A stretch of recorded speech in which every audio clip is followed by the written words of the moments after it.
श्री राधे। रास पंचाध्याय की चर्चा चल रही है।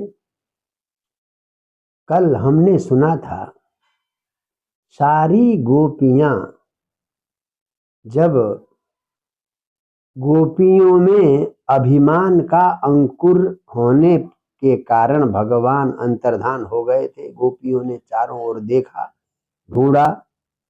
जब उपायहीन हो गई तो यमुना के किनारे जाकर सब ने गोपी गीत गाया।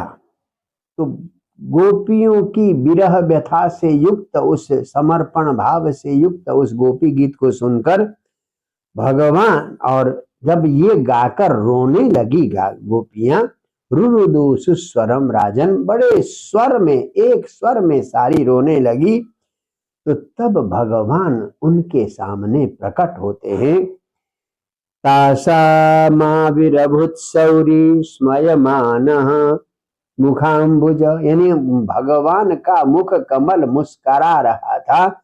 मुस्कराते हुए मुख को लेकर भगवान गोपियों के सामने प्रकट हो गए। पीतांबर धारण किए हैं, श्रगवी माला पहने हैं।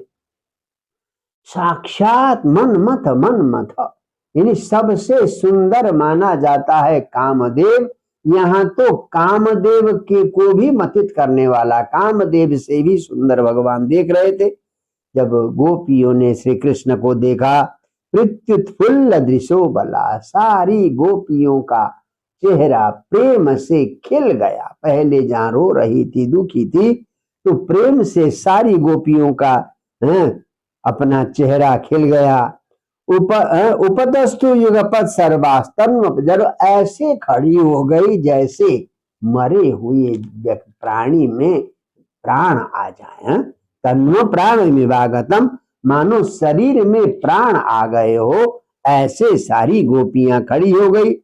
और भगवान, कोई भगवान के हाथ को पकड़ रही है, कोई उनके भगवान के हाथ को कंधे में रख रही है, कोई भगवान के चरणों को अपने स्तनों में रख रही है, कोई भ्रुकुटी मावध्य टेढ़ी नजरों से देखकर प्रेम संरभ, ये प्रेम कलह है, तो प्रेम कलह से युक्त होकर ऐसे कटाक्ष से देख रही मानो मार डालेगी।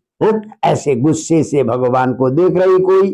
और अना अपरा निमिषदृग्भ्याम, कुछ तो एक टक आंखों से बिना पलक झपकाए ऐसे देख रही है मानो भगवान को आंखों के माध्यम से निगल जाएगी। तो आपीतमपि नातृप, भगवान के सुंदर मुख कमल का जितना भी दर्शन किया, जितना भी पान किया, फिर भी वो तृप्त नहीं हुई। बोले कैसे? संत तच्चरणम यथा, जैसे संत लोग भगवान के चरण कमलों का चिंतन करते करते कभी तृप्त नहीं होते, वैसे ही भगवान के मुख कमल का दर्शन करती हुई गोपी तृप्त नहीं हुई, बिना पलक झपकाए भगवान को देखने लगी। और कुछ गोपियां तो नेत्र रंधेन हृदय कृत्य, आंखों के छिद्र से भगवान के उस विग्रह को हृदय में ले गई और हृदय में जाकर आलिंगन किया, और हृदय में ही कृष्ण का आलिंगन करके उत्पुलका रोमांचित हो गई। और जहू विरहजम तापम प्राप्त, तो विरहजन्य जो अब तक जो कृष्ण विरह का कष्ट था, उस कष्ट को समाप्त किया। कैसे? प्राज्ञम प्राप्त यथा जना, जैसे ज्ञानी व्यक्ति को मिलने के बाद, ज्ञानी गुरु प्राप्त होने के बाद सारा कष्ट दूर हो जाता है, वैसे ही कृष्ण का दर्शन करके गोपियों का सारा कष्ट दूर हो गया। तो बीच में गोपियों ने अपने चुनरी का आसन बनाकर बिठाया, बीच में भगवान बैठे हुए हैं, चारों ओर से गोपियों ने घेर रखा है काली नदी, यमुना नदी के बीच में। ऐसा लगता है कि पुरुष शक्ति भी यथा, जैसे समस्त शक्तियों से घिरा हुआ परम पुरुष हो। भगवान की 9 शक्ति, नवधा शक्ति, 9 शक्तियों से घिरे हुए पुरुष की तरह चारों ओर से गोपियों ने घेर रखा है, बीच में भगवान है। तद्दर्शनाराध मृदुतरिद्रुजो मनोरथान्तं श्रुतयो यथाययो स्वैरुत्तरीयै कुच कुंकुमांकितै अचिक्लबद आसन आत्मबंधवे। यानी जैसे श्रुतियां सकाम कर्म करने वाली श्रुतियां निष्काम होने के बाद जैसे पूर्ण हो जाती हैं, वैसे ही भगवान का दर्शन करके गोपियां पूर्ण हो गई और भगवान भी उन गोपियों के बिछाए हुए चुनरी के आसन में बैठ गए। तो चकाश गोपी परिषद मृतोज्जित, पूरे गोपियों के झुंड से घिरे हुए भगवान एकदम सुशोभित हो गए। और संस्पर्शनेनांक कृतांग, तो अब भगवान का स्पर्श करके भगवान के चरणों को अपने गोदी में रखकर गोपियां कहने लगी हैं। देखिए क्या कहती हैं गोपियां। भजतो नु भजन्ते एक एतद् विपर्ययम् नो भयांस भजन्ते एतन्नो ब्रूहि साधु। एक जटिल प्रश्न पूछ लिया गोपियों ने। कुछ लोग तो ऐसे होते हैं भजता अनुभजंती, यानी जो अगर कोई दूसरा हमें चाह रहा है तो चाहेंगे, दूसरा नहीं चाह रहा है तो नहीं चाहेंगे। तो परस्पर प्रेम है। तो जो एक को दूसरे को चाह रहा है, ये भी चाह रहा है, तो दोनों का परस्पर चाह है। एक तो ये प्रेम है। और एक एतद विपर्य, कुछ लोग ऐसे होते हैं उल्टा, कोई तो चाह रहा है पर स्वयं नहीं चाहते हैं। दूसरा तो व्यक्ति तो उसे चाह रहा है परंतु जिसको चाह रहे हैं वो नहीं चाहता। और नो भयांस भजन्ते के, और तीसरी श्रेणी के व्यक्ति हैं चाहने वाले को भी नहीं चाहते और न चाहने वालों को भी नहीं चाहते हैं। देखिए 3 श्रेणियां हो गई। एक तो परस्पर चाह, वो भी चाह रहा, हम भी चाह रहे हैं, एक हो गया। एक पक्ष तो चाह रहा है, दूसरा पक्ष नहीं चाह रहा है। और एक चाहने वाले को भी नहीं चाहता और न चाहने वाले को भी नहीं चाहता। तो इनमें से क्या विशेषता है, किसकी विशेषता है, आप बताएं। यानी कृष्ण को गोपियां ये कहना चाहती कि हम तो आपको चाहती हैं परंतु आप हमें नहीं चाहते हैं। तो क्या विशेषता है, ये बातें पूछ रही गोपियां। 3 श्रेणियों में पूछा। भगवान ने गजब का उत्तर दिया है प्रेम के संबंध में। इस प्रश्न का उत्तर सबको ध्यान से सुनना चाहिए। भगवान कहते हैं मिथो भजन्ति ये सख्य स्वार्थ एकांतोद्यमायते न तत्र सौहृदम धर्म स्वार्थार्थम तरहृदय। ये मिथो भजन्ति, परस्पर एक दूसरे को चाहते हैं। कोई लड़का किसी लड़की को चाहता, लड़की लड़के को चाहती है, कोई व्यापारी किसी व्यापारी को चाहता है, दूसरा व्यापारी उस व्यापारी को चाहता। तो ये परस्पर अपना स्वार्थ पूर्ति करते हैं। तो कहते हैं न तत्र सौहृदम, यहाँ सौहार्द नहीं है। बोले क्या, स्वार्थार्थम, ये अपने स्वार्थ की पूर्ति के लिए, केवल स्वार्थ की पूर्ति के लिए। आजकल जो प्रायः युवतियों में जो प्रेम होता है वो केवल वासना की पूर्ति के लिए होता है, उनमें वास्तविक प्रेम नहीं है। तो भगवान का कथन है ऐसे जो अपने इंद्रिय की तृप्ति के लिए, अपने स्वार्थ की तृप्ति के लिए परस्पर में जो स्नेह करते हैं, प्रेम करते हैं, उसे प्रेम नहीं कहा जा सकता। ये तो स्वार्थ है। तो ये तो केवल स्वार्थ भावना से है। इसे प्रेम जैसे परम पवित्र शब्द से हम उच्चारित नहीं कर सकते। अब दूसरे होते हैं भजन्तो नुभजन्ते का करुणा। जैसे कुछ तो खुद तो उसका भजन करते हैं, चाहते हैं, दूसरा पक्ष चाहे या ना चाहे। जैसे माता पिता, पुत्र, छोटे बच्चे बेशक माता पिता को चाहे न चाहे पर माता पिता उन्हें चाहते हैं। तो ये एक पक्षीय प्रेम है। भजंती अभजत, बेशक पुत्र पुत्री आदि जो संतानें हैं वो माता पिता को चाहे न चाहे तो वो हमें प्रेम करे, इस आशा के बिना केवल एक तरफा प्रेम करते हैं। तो करुणा मात पितरो यथा, ये दयालु व्यक्ति ऐसे होते हैं। आप चाहे उसे परवाह करो न करो, सबका ख्याल रखते हैं, या माता पिता ख्याल रखते हैं। ये दूसरी श्रेणी के हैं।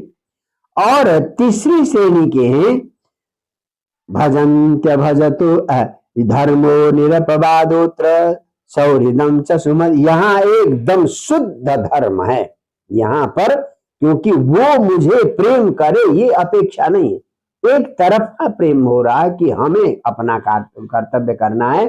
तो यहाँ पर ये परम पवित्र धर्म है, परम पवित्र प्रेम है। जैसे माता पिता या करुणा युक्त दयालु महापुरुष, दयालु सज्जन, दयालु संत जैसे प्रेम करते हैं सबसे, वो परम पवित्र धर्म है, उसकी बराबरी कोई नहीं कर सकता। और तीसरी श्रेणी है भजतो नभई के चिद भजन्त्य भजत कुछ। तो कुछ लोग ऐसे होते हैं भजत अपि, कोई चाह रहा है परंतु नहीं चाहते, और जो नहीं चाह रहा है उसको तो चाहते नहीं। तो चाहने वाले को भी नहीं चाहते और न चाहने वाले को भी नहीं चाहते। तो भजतो विनवई के चिद भजंती अभजता कुत। जो चाहने वाले को नहीं चाह रहे हैं तो न चाहने वाले को तो क्या चाहेंगे। तो कहते वो कौन है, या तो आत्मा रामा आप्त काम, जो आत्मा में रमण करने वाले आप्त काम पुरुष महापुरुष हैं, वो न किसी संसार के प्रति प्रेम करते हैं। तो कोई उनसे प्रेम करे तो भी कोई परवाह नहीं है, न करे तो भी परवाह नहीं है। तो या तो आत्मा राम आप्त काम महापुरुष होते हैं या भगवान होते हैं, या अकृतज्ञ गुरुत्व। कुछ ऐसे भी होते हैं जो कृतज्ञ, आपने तो उपकार किया पर उपकार के बदले अपकार करने वाले ऐसे कृतज्ञ व्यक्ति भी हैं। चाहे कोई आपको उसे चाहे न चाहे, तो उसकी परवाह नहीं करता। और गुरुद्रोह, जो माता पिता से गुरु से द्रोह करने वाले, माता पिता के प्रेम को आदर न करने वाले जैसे शिष्य होते हैं, पुत्र पुत्री होते हैं, तो वो भी इस श्रेणी में आते हैं। तो या तो आत्माराम आप्तकाम, जो बड़े पहुंचे हुए संत महात्मा है, तो वो केवल और केवल आत्मचिंतन में रहते हैं, कोई हमें प्रेम करे न करे इससे उनको कोई परवाह नहीं। या ऐसे कृतज्ञ लोग जो आपने उपकार किया, उपकार के बदले में आपका कृतज्ञता भी ज्ञापन न करें, तो ऐसे गुरुद्रोही, माता पिता द्रोही ऐसे बच्चे भी हो सकते हैं। तो इस प्रकार से भगवान ने यहाँ पर 3 श्रेणियां बनाई है। एक तो परस्पर एक दूसरे को चाहना, ये वासना की पूर्ति है, स्वार्थ की पूर्ति है, इसे प्रेम नहीं कर सकते। दूसरा है माता पिता गुरुजनों का एक तरफा प्रेम, एक तरफा स्नेह, तो ये परम पवित्र है, परम धर्ममय है। और एक आत्माराम आप्तकाम, जो संत मनुष्य है, वो न किसी से घृणा करते हैं, न किसी से द्वेष करते हैं, न किसी से प्रेम करते हैं। और कुछ लोग ऐसे जो परोपकारी लोगों के प्रति भी, उपकारी व्यक्ति के प्रति भी कृतज्ञता नहीं करते हैं, गुरुद्रोही होते हैं। तो इस प्रकार से अब यहाँ भगवान कहते हैं ना हम तो सख्यो भजतो जंतु। जो उलाहना दिया था भगवान को, तो कहते हैं देखो मैं तो भजन करने वाले लोगों का भी इतना ज्यादा भजन नहीं करता हूं, मैं ज्यादा उनको चाहता नहीं। बोले क्यों, यथा धनोलब्ध, कि वो मुझे भूल न जाए इसलिए मैं उसके नजदीक ज्यादा नहीं आता हूं। बोले जैसे अधन लब्ध धने विनष्ट, जब किसी गरीब व्यक्ति को धन मिल जाता है, तच्चिंतयानन निवृतो न भेद, तो केवल धन की चिंता करता है और कुछ समझता ही नहीं। तो इसलिए मैं उन लोगों को ज्यादा नहीं सोचता हूं जो हमारा भजन करते हैं, ताकि वो निरंतर मेरा भजन करते रहें। तो इस प्रकार से भगवान ने यहाँ पर कहा। और अंत में भगवान गोपियों से कहते हैं मया परोक्षम भजता तिरोहितम मासुहितुम आरत तत्प्रियम प्रिया। हे प्रियाओं, हे गोपियों, मैंने तो परोक्ष रूप से तुम्हारा चिंतन किया है, तुम्हारा भला चाहा है। बेशक प्रत्यक्ष रूप से सामने न आया हूं, परोक्ष रूप से तुम्हारा मैं कृतज्ञ हूं। तुम इतना क्यों न पारये हम निरवध्य संयुजाम सदा साधु कृत्यम विबुध।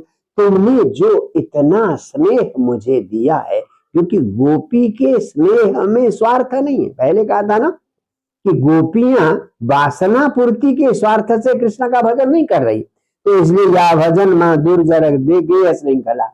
घर की जो सांकल है, मर्यादा की सांकल है, घर गृहस्थ की सांकल है, उन सारी सांकलों को तोड़कर, सब कुछ छोड़कर जो तुम मेरे पास आई हो, तो तुम्हारे इस उपकार का मैं बदला कभी जीवन में चुका नहीं पाना। पारयेयम निरवध्य संयुजाम ससाधु कृत्यम विबुधायु सापी। देवताओं की आयु भी मुझे मिल जाए, तुम्हारे इस प्रेम का, तुम्हारे इस निस्वार्थ प्रेम का बदला नहीं चुका पाऊंगा। इस प्रकार से गोपियों को भगवान ने प्रसन्न किया। तो यहाँ पर प्रेम की जो 3 श्रेणियां की है, वो बड़ी विचारणीय विषय है। जय जय श्री राधे।